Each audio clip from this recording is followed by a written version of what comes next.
seeking the shore. How much pressure are you feeling? Some of these questions might be for Mr. Lurie. I'm going to hold the L on Carson Wentz this year. We the best! We the best! I mean, when you go on this field, you think it put your foot on the Baltimore Ravens' necks. These ain't our homeboys. These aren't our friends. Don't go anywhere. More First Take is coming up. All right, this Saturday, welterweight champion Errol Spence Jr. will make his return to the boxing ring after nearly a year layoff due to a near-fatal car crash. He will defend his title against one of the best welterweights in the world in Danny Garcia. And with that, we welcome in the great Errol Spence Jr. to First Take. Errol, you know what they say, you can't have a comeback if you don't have a setback. I know it's been a crazy past year for you, and you have a big weekend ahead. So what's been the toughest challenge for you as you prepare to return to the ring? For me, just staying focused, training, losing the weight, and just being 100% on point. I think me and my coach been working since probably July. So, we've been grinding, working hard, trying to get back, staying 100% focused. I'm 100% ready for December 5th, Saturday night.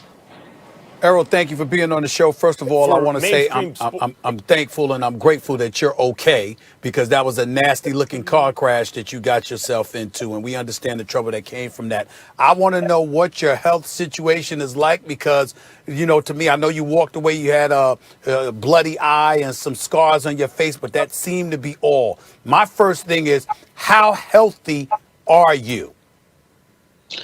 I'm 100% healthy. Like I said, I went to the clinic and they got checked out and went to the hospital. They did all type of exams on me and MRIs and everything. They didn't see any brain swelling or anything. Had me do reaction tests and everything. And I passed them with flying colors. So they gave me the cue to continue boxing. So that's the first thing was my health, to make sure I was good and everything checked out straight. I was going to the gym, I was training. Then I started sparring in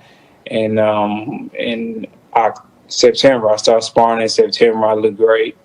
And, then we got a fight lined up with Danny Garcia. So everything been going, pretty much as scheduled. It was just a blessing that, I'm able to continue my career so early and, come back so early, a little less over than a year.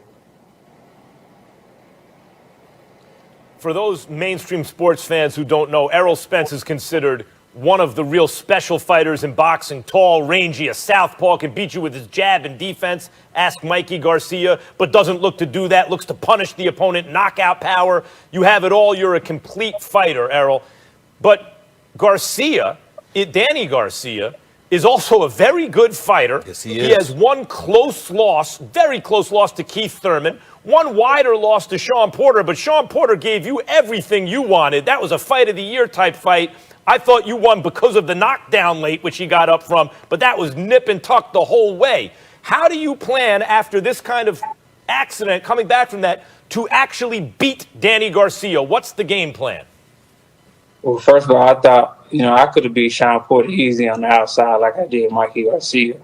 But, my whole game plan was a Sean Porter fight, even sitting in training camp. I wanted to fight. I wanted to show people that I can beat him on the inside, so that's what I did. Even with Mikey Garcia, I want to show people that I can box, because people said that he had better boxing IQ than me, so I showed people I can box.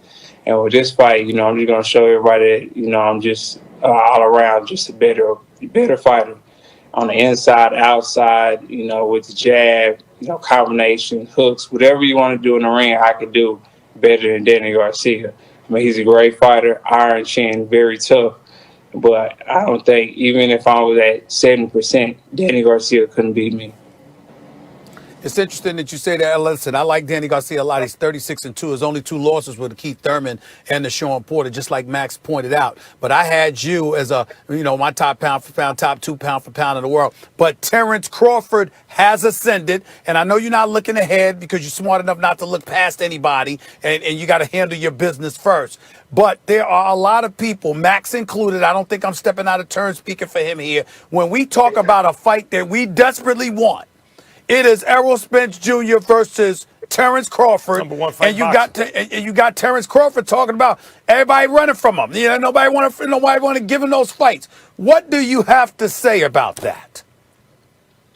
I mean, really nothing to say about it. Nobody's running from Terrence Crawford. Like I said, I'm coming off a car accident and I had to fight Danny Garcia. Somebody would have picked the tune up, but I'm fighting Danny Garcia. So, I mean, I got to get past him to even think about somebody else. So, once I get past Danny Garcia, y'all can ask me questions about Terrence Crawford. Well, Errol, the reason I think people bring up Crawford is because in the history of boxing, almost never have there been two undefeated boxer punchers who were both elite pound for pound in or around their best weight division in their primes, where it's like a 50-50 fight. So that, to me, that's the best fight in boxing in years that can be made.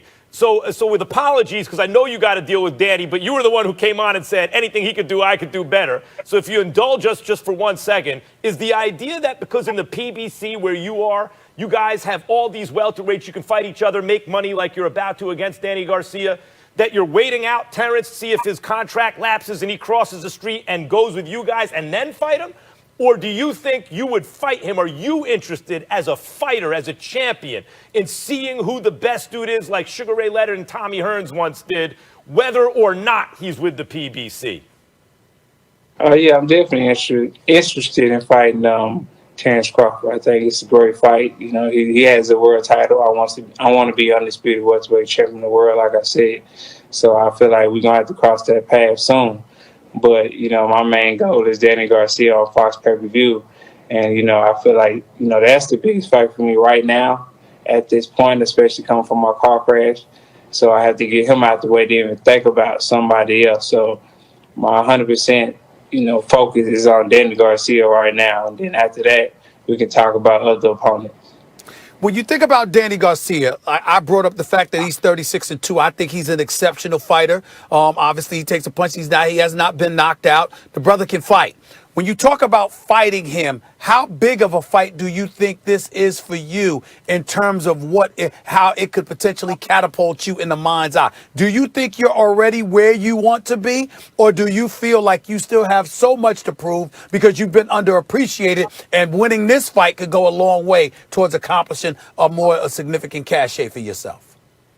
I definitely have so more to prove. I mean, Danny Garcia, like I said, his resume, especially at 140, is great. He was unified champion, things like that. I mean, he's a great fighter. And I feel like nobody has really just beat him decisively and really, put a hurting on him or just, punish him. So for me to do that, that would, speak volumes, especially coming off, years from training layoff. So that's what I'm looking to do.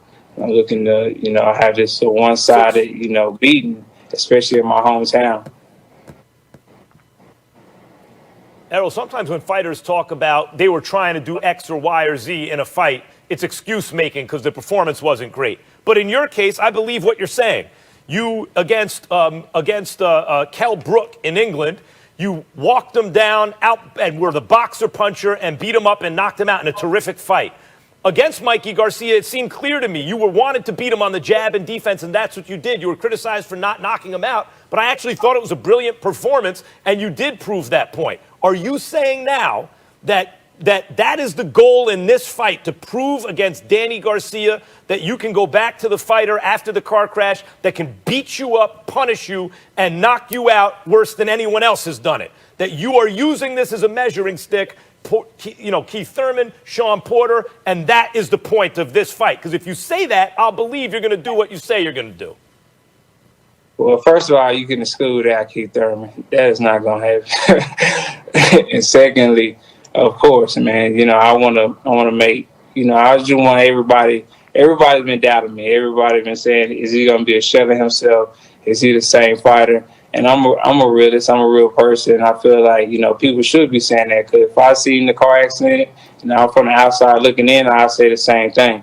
So for me, I just want to put on a great performance, a great show, and show people that, man, he's still beating guys up, punishing them, and just, making them quit mentally and physically. So for me, I'm just going to, try to put a beating on Danny Garcia and make it the worst beating that he ever had in his boxing career. Really? All right. How's that for a final statement? Okay. Errol, All right. thank you so much. You know, we wish you the best of luck this weekend defending your title against Danny Errol's Garcia got in it. Dallas, Texas. We're so happy to see you ready to go. Also, happy to see you healthy. So thank you so much for being here on First Happy Take. to see you healthy. Yeah. Thank you.